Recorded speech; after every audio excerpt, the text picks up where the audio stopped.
Andhra Pradesh Congress party అధ్యక్షురాలు YS Sharmila Jagan Reddy అని పిలిచిన పిలుపుతో తాడేపల్లి ప్యాలెస్ ఉలిక్కిపడిందా? అందులో భాగంగానే వైవి సుబ్బారెడ్డి, సజ్జల రామకృష్ణారెడ్డి, రోజా లాంటి నాయకులు ఇప్పుడు షర్మిలను టార్గెట్గా చేసుకొని పావులు కదుపుతున్నారా అంటే అవుననే సమాధానం ఇస్తున్నారు కొంతమంది రాజకీయ విశ్లేషకులు. ఇక ఇదే అంశానికి సంబంధించి మనతో మాట్లాడేందుకు ప్రముఖ సీనియర్ జర్నలిస్ట్, ప్రముఖ రాజకీయ విశ్లేషకులు సిఎస్ రావు గారు మనతో ఉన్నారు. ఆయనతో మాట్లాడదు. సార్ నమస్తే. సార్ జగన్ రెడ్డి అని షర్మిల పిలిచిన పిలుపుతో తాడేపల్లి ప్యాలెస్ ఉలిక్కిపడిందా? అందులో భాగంగానే వైవి సుబ్బారెడ్డి, సజ్జల రామకృష్ణారెడ్డి, రోజా షర్మిల పైన విమర్శలు చేస్తున్నారా, ఘాటు విమర్శలు చేస్తున్నారా అంటే ఏం చెప్తారు సార్? ఒకటి ఏంటంటే జగన్ రెడ్డి అనేది అదే బూత్ పదం అయితే కాదు. మరి ఎందుకు దానికి ఉలిక్కిపడుతుంది అంటే సొంత అన్ననే జగన్ రెడ్డి అని పిలిచి ఏకవచనంతో పిలిచేదాకా షర్మిల ఎందుకు వచ్చారు అంటే జగనన్న అనేది ఇంతకుముందు ఒక సాధారణమైనటువంటి పదం, అది జగనన్న అని పిలవడం అనేది. సో అందరూ జగనన్న అంటే షర్మిల కూడా జగనన్న వదిలిన బాణం అని చెప్పి అప్పట్లో ఆమె గురించి ఎక్కువ అన్నారు. సో ఆమెను బాణం అని చెప్పేసి అన్నప్పుడు కూడా ఆమె ఫీల్ కాల. జగనన్న బాణం అన్నప్పుడు ఆమె గర్వం ఫీల్ అయింది. కానీ ఇప్పుడు వేరువేరు పార్టీల్లో ఉన్నారు. వేరువేరు పార్టీ ఉన్నప్పుడు రాజకీయంగానే చేయాలి. మా అన్నయ్య జగనన్న అని అంటే అది రక్తి కట్టదు కదా రాజకీయాల్లో. బహుశా అందుకు షర్మిల జగన్ రెడ్డి అని వ్యాఖ్యానించవచ్చు. కానీ అది ఎందుకు బూత్లాగా అనిపిస్తుంది వైఎస్ఆర్ కాంగ్రెస్ పార్టీకి అని అంటే దానికి ఒక చిన్న లాజిక్ కూడా ఉంది. ఏంటి సార్ అది? జగన్ రెడ్డి అనేది స్టార్ట్ చేసింది ఎవరు? పవన్ కళ్యాణ్. ఫస్ట్ స్టార్ట్ చేసింది జగన్ రెడ్డి అని పవన్ కళ్యాణ్. సో పవన్ కళ్యాణ్ నుంచి ఏ పదం వచ్చినా కానీ దాన్ని ఒక బూత్గా వైఎస్ఆర్ కాంగ్రెస్ పార్టీ భావిస్తూ ఉంటుంది. సో దాంతో అప్పుడు పవన్ కళ్యాణ్ మీద విరుచుకుపడ్డారు. జగన్ రెడ్డి అన్నప్పుడు ముఖ్యమంత్రి హోదాలో ఉన్నటువంటి అతన్ని నువ్వు జగన్ రెడ్డి అని పిలుస్తావా అని చెప్పి అప్పట్లో కూడా వైఎస్ఆర్ కాంగ్రెస్ పార్టీ ఇదే స్థాయిలో రెస్పాండ్ అయింది. YSR Congress party social media కూడా ఇదే స్థాయిలో రెస్పాండ్ అయింది.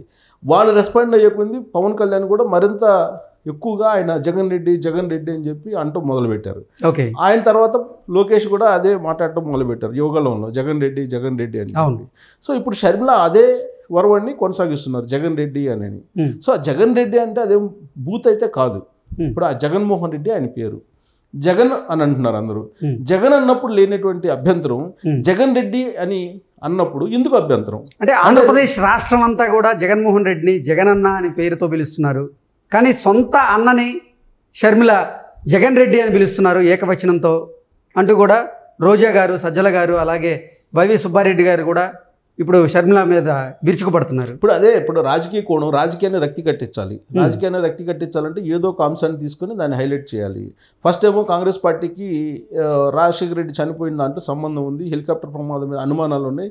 తర్వాత ఏమో జగన్మోహన్ రెడ్డి మీద కేసులు పెట్టింది కాంగ్రెస్ పార్టీ, అలాంటి పార్టీలోకి షర్మిల వెళ్తారా, ఇలాంటి కామెంట్లన్నీ తొలి రోజుల నుంచి వినిపిస్తుంది. ఎప్పుడైతే కాంగ్రెస్ పార్టీలోకి షర్మిల వెళ్తున్నారని చెప్పి ఆమె ప్రకటన చేయగానే ఢిల్లీలో వెళ్ళి ఆమె కలవగానే ఇమీడియట్గా వచ్చింది ఏంటంటే Congress party helicopter, Rajasekhara Reddy helicopter అనుమానాలు, ఆ తర్వాత జగన్మోహన్ రెడ్డి మీద కేసులు పెట్టారు, ఇవన్నీ వచ్చాయి. దాని మీద కాంగ్రెస్ పార్టీ ఏం చెప్పింది? ఆల్రెడీ త్యాగి రిపోర్ట్ చదువుకోమని చెప్పు వైఎస్ఆర్ కాంగ్రెస్ పార్టీని. అది తెలుస్తుంది ఎందుకు అక్కడ క్రిమినల్ నెంబర్స్ మేఘాల ద్వారా రాజశేఖర రెడ్డి చనిపోయాడని చెప్పి విజయమే చెప్తూ ఉన్నారు. ఆ రోజు సిబిఐ ఎంక్వైరీ చేసి సిబిఐ కూడా అదే చెప్పింది. ఇప్పుడు ఎందుకు అనుమానాలు వస్తున్నాయి? ఇప్పుడు వరకు రానటువంటి అనుమానాలు ఇప్పుడు ఎందుకు వస్తున్నాయి? షర్మిల కాంగ్రెస్లో చేరగానే అనుమానాలు వస్తాయని చెప్పి ఒక వర్షన్ ఇచ్చారు. రెండో వర్షన్ ఏంది? ఒకవేళ జగన్మోహన్ రెడ్డి మీద కాంగ్రెస్ పార్టీ అక్రమ కేసులు పెడితే మరి ఆ రోజు కాంగ్రెస్ పార్టీలో ఉంటే కనుక అసలు ఈ కేసులు ఉండేవి కాదు అని చెప్పి అప్పుడు ఏదో గులాం నబీ ఆజాద్ అన్నారని చెప్పేసి అది చెప్పుకుంటూ వస్తున్నారు వైఎస్ఆర్ కాంగ్రెస్ పార్టీ వాళ్ళు. ఇవాళ కూడా చెప్పినట్టున్నారు సజ్జల రామకృష్ణారెడ్డి అలాగే వైవి సుబ్బారెడ్డి. అదే నిజమైతే మరి ఆ రోజు జగన్మోహన్ రెడ్డి తోటి మోపిదేవి వెంకటరమణ కాంగ్రెస్లో ఉన్నారు కదా ఆ రోజు. మరి ఆయన కూడా జైలుకి వెళ్ళారు కదా. సో జగన్మోహన్ రెడ్డి తోటి జైలుకి వెళ్ళిన వాళ్ళు కాంగ్రెస్ వాళ్ళు కూడా ఉన్నారు కదా. మరి దానికి ఏంటి సమాధానం అని చెప్పి కాంగ్రెస్ పార్టీ వాళ్ళు అడుగుతున్నారు. సో అది కూడా రక్తి కట్టలేదు. సో ఈ లోపల పీసీసీ అధ్యక్షురాలుగా అసలు ఆమె బాధ్యతలు తీసుకున్న తర్వాత ఆమె ప్రజల్లోకి వెళ్ళడానికి సిద్ధమయ్యారు. వెళ్ళడానికి సిద్ధమయ్యి ఆమె పీసీసీ అధ్యక్షుల బాధ్యతలు స్వీకరించిన రోజే జగన్ రెడ్డి అంటూ మొదలుపెట్టింది.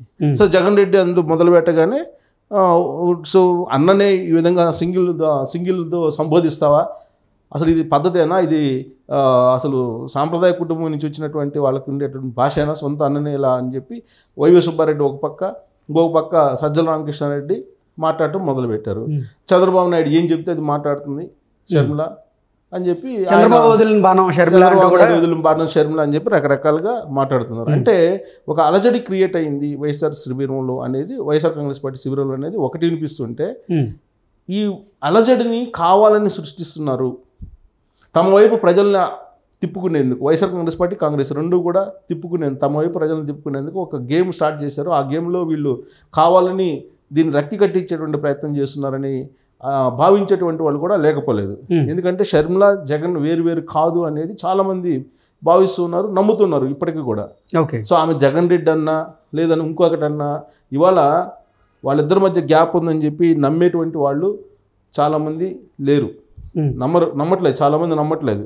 నమ్మించేటువంటి ప్రయత్నంలో భాగంగా ఈ విధంగా షర్మిల బాబాయ్ వైవి సుబ్బారెడ్డి, సజ్జల రామకృష్ణారెడ్డి, సలహాదారు వీళ్ళందరూ ట్రై చేస్తున్నారా నమ్మించేటువంటి ప్రయత్నం. ఇప్పుడు కేసీఆర్ ఒక గేమ్ ప్లే చేశారు గత 2014 నుంచి 2023 లాస్ట్ ఎలక్షన్ దాకా తెలంగాణలో. ఏం గేమ్ అది? ఒక మూమెంట్లోనేమో కాంగ్రెస్ పార్టీని విమర్శించేవాళ్ళు, కాంగ్రెస్ పార్టీయే ప్రత్యామ్నాయం అని చెప్పి ఆయనే క్రియేట్ చేసేవాళ్ళు. ఒక మూమెంట్లోనేమో కాంగ్రెస్ పార్టీని కాదని బీజేపీ మాకు ప్రత్యామ్నాయం అని చెప్పి ఆయనే క్రియేట్ చేసేవాళ్ళు. ఇలా కాంగ్రెస్ పార్టీతో బీజేపీతో పెద్ద గేమ్ ఆడారు 10 సంవత్సరాల పాటు. మైండ్ గేమ్ ఆడారు ఎవరు? కేసీఆర్. సేమ్ అదే గేము అక్కడ జగన్మోహన్ రెడ్డి మొదలుపెట్టారు గత కొన్ని సంవత్సరాల నుంచి, 3-4 సంవత్సరాల నుంచి. ఏం గేమ్ మొదలుపెట్టారు? ఇప్పుడు పవన్ కళ్యాణ్ అన్న అతను ఎప్పుడో అతని ఖాళీ షీట్లు ఉన్నప్పుడు, ఇక్కడ సినిమాలు ఖాళీ షీట్లు దొరికినప్పుడు వెళ్తుంటాడు ఆంధ్రప్రదేశ్, అక్కడ ఏదో కార్యక్రమం పెడుతుంటారు. ఆ కార్యక్రమానికి పర్మిషన్ ఇవ్వకపోవడం, అసలు పవన్ కళ్యాణ్ తన ప్రత్యర్థి అన్నట్టుగా పెద్ద ఎత్తున ప్రచారం చేయడం వైఎస్ఆర్ కాంగ్రెస్ పార్టీ, అసలు తెలుగుదేశం పార్టీ మా ప్రత్యామ్నాయం కాదు, జనసేన మా ప్రత్యామ్నాయం అన్నట్టుగా ఫోకస్ ఇవ్వడం, ఇవన్నీ తమ వైపు తిప్పుకునే దానికి కాన్సన్ట్రేషన్ చేసి అటు వైసీపీ ఇటు జనసేన రెండు కలిసి ఆడాయా లేదంటే వైఎస్ఆర్ కాంగ్రెస్ పార్టీ ఆడిందంటే వైఎస్ఆర్ కాంగ్రెస్ పార్టీ వ్యూహాత్మకంగా గేమ్ ఆడింది. అంటే ప్రత్యామ్నాయంగా తెలుగుదేశం పార్టీ ఒకటే కాదు జనసేన కూడా ఉంది మాకు అని చెప్పుకునేటువంటి ప్రయత్నంలో భాగంగా వైఎస్ఆర్ కాంగ్రెస్ పార్టీ గేమ్ ఆడింది. ఆ గేమ్లో పడిపోయారు. ఆ గేమ్లో తెలుగుదేశం పార్టీ పడింది, జనసేన పడింది. జనసేనకు లబ్ధి కలిగింది. ఇప్పుడు ఇవాళ లబ్ధి కలిగి, ఇవాళ మేము బలంగా ఉన్నాము, 10% ఓట్ బ్యాంక్ ఉంది అని చెప్పి చెప్పుకునేటువంటి పరిస్థితికి ఆ పార్టీ వచ్చింది. ప్లస్ తెలుగుదేశం పార్టీ మేము లేకపోతే లేవని చెప్పుకునేటువంటి పరిస్థితి వాళ్ళు తీసుకురాలా, వ్యూహాత్మకంగా వైఎస్ఆర్ కాంగ్రెస్ పార్టీ తీసుకొచ్చింది, హైలైట్ చేసింది. ఇప్పుడు టీడీపీ జనసేన పొత్తు కన్ఫామ్ అయిపోయింది. దీంతో టీడీపీ జనసేన కాదు ప్రత్యామ్నాయంగా కాంగ్రెస్ పార్టీ కూడా ఉంది అని చెప్పి చెప్పేటువంటి ప్రయత్నంలో భాగంగా ఈ కాంగ్రెస్ పార్టీని హైలైట్ చేసే దాంట్లో భాగంగా షర్మిల జగన్ రెడ్డి అన్నదాన్ని ఒక పెద్ద ఎత్తున ప్రచారం చేసి దాని మీద ఒక నెగిటివ్ కోణం చూపించి పబ్లిక్ని అందరూ కూడా అటు కాంగ్రెస్ ఇటు వైఎస్ఆర్ కాంగ్రెస్ పార్టీ వైపు తిప్పుకునేటువంటి ప్రయత్నం చేస్తున్నారు. అందులో భాగంగా రోజా ఎంటర్ అయ్యారు. రోజా ఎంటర్ అయితే ఏ విధంగా ఉంటుందో మన అందరికీ తెలుసు. ఆ విధంగా నగరిలో ఏదో క్యాన్సర్ ఏదో ఓపెన్ చేస్తున్నారు. ఓపెన్ చేస్తూ ఆమె షర్మిల చేసినటువంటి జగన్ రెడ్డి కామెంట్ మీద మాట్లాడారు. జగనన్నని మా జగనన్నని జగన్ రెడ్డి అంటావా అని చెప్పి షర్మిల మీద ఆమె దూకుడు. రాష్ట్ర వ్యాప్తంగా ఉన్న ప్రజలందరి చేత జగన్మోహన్ రెడ్డిని జగనన్న అని పిలిపించడమే వైఎస్ఆర్సీపీ నాయకుల లక్షణం, వాళ్ళ ప్రయత్నం కూడా, వాళ్ళ లక్ష్యం.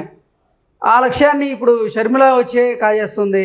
వాళ్ళ పథకాలలో కూడా జగనన్న విద్యా దీవెన, జగనన్న కానుకలు ఇలా అని వాళ్ళు ప్రయత్నం చేస్తున్నారు. జగనన్న అని అందరి చేత పిలిపించుకోవాలని జగన్మోహన్ రెడ్డికి కోరిక ఏం లేదు. జగన్ మామ అని పిలిపించుకోవాలని ఆయన ప్రయత్నం చేస్తున్నారు. మీ మామ పరిపాలన అని చెప్తున్నారు కదా విద్యార్థులకి అందరికీ, మీ మేనమామ మీ మామ పరిపాలన అని చెప్పి. సామాజిక వర్గానికి నేను ఎస్సీ సామాజిక వర్గానికి మామని, అదే రకరకాల మామ అని చెప్తున్నాడు, అన్న అని చెప్తున్నాడు. సో జగన్ అన్న ఇప్పుడు ఎవరికి అన్న అయినా కాకపోయినా, అవునన్నా కాదన్నా, షర్మిలకి అయితే అన్నే అన్న, కానీ రాజకీయంగా మాత్రం జగన్ రెడ్డి ఆమెకి. సో దాన్నే ఇప్పుడు హైలైట్ చేస్తూ కేవలం తమ వైపు ప్రజలను తిప్పుకునేందుకు అటు అన్నా చెల్లెలు ఇద్దరు ఆడుతున్నటువంటి గేము. దాంట్లో పాత్రదారులు రోజా, వైవి సుబ్బారెడ్డి, సజ్జల రామకృష్ణారెడ్డి వీళ్ళు. కార్నర్ అయ్యేది ఎవరు, టార్గెట్ ఎవరు? పవన్ కళ్యాణ్, చంద్రబాబు నాయుడు, తెలుగుదేశం పార్టీ. అసలు ఇది కథా స్క్రీన్ ప్లే డైరెక్షన్ ఎవరు సార్? మొత్తం వైఎస్ఆర్ కాంగ్రెస్ పార్టీ. వైఎస్ఆర్ కాంగ్రెస్ పార్టీ కథా స్క్రీన్. అంటే గతంలో ప్రశాంత్ కిషోర్ ఉండేవాడు, ఇప్పుడు ఎవరున్నారు అసలు? ప్రశాంత్ కిషోర్ టీం ఉంది కదా వెనక. ప్రశాంత్ కిషోర్ టీం వెనక ఉంది. సో ఇప్పుడు షర్మిల ప్రవేశపెట్టారు. షర్మిల టూర్ కనుక చూసింది 9 రోజుల పాటు టూర్ రాష్ట్ర పర్యటన పెట్టుకున్నారు. ఆ రాష్ట్ర పర్యటనలో భాగంగా ఇవాళ ఉదయం నుంచి శ్రీకాకుళం వెళ్ళారు. శ్రీకాకుళంలో ఆమె ఏమన్నారంటే, మీరు జగన్ రెడ్డి అని ఫీల్ అయ్యారు కాబట్టి ఇక నుంచి నేను జగనన్న గారు అని పిలుస్తానని చెప్పి కౌంటర్ వేశారు షర్మిల తన స్థాయిలో తాను కౌంటర్ కూడా వేస్తుంటారు కదా. ఒకవైపు రోజా వేసినటువంటి కౌంటరు వేసిన కొన్ని నిమిషాలకే శ్రీకాకుళం నుంచి ఈమె స్పందించారు. మీకు జగన్ రెడ్డి అనడం ఇబ్బందిగా ఉంటే నేను పోన్లే మీకోసం అయినా నేను జగనన్న అని పిలుస్తాను. జగనన్న కాదు, జగనన్న గారు అని పిలుస్తానంది.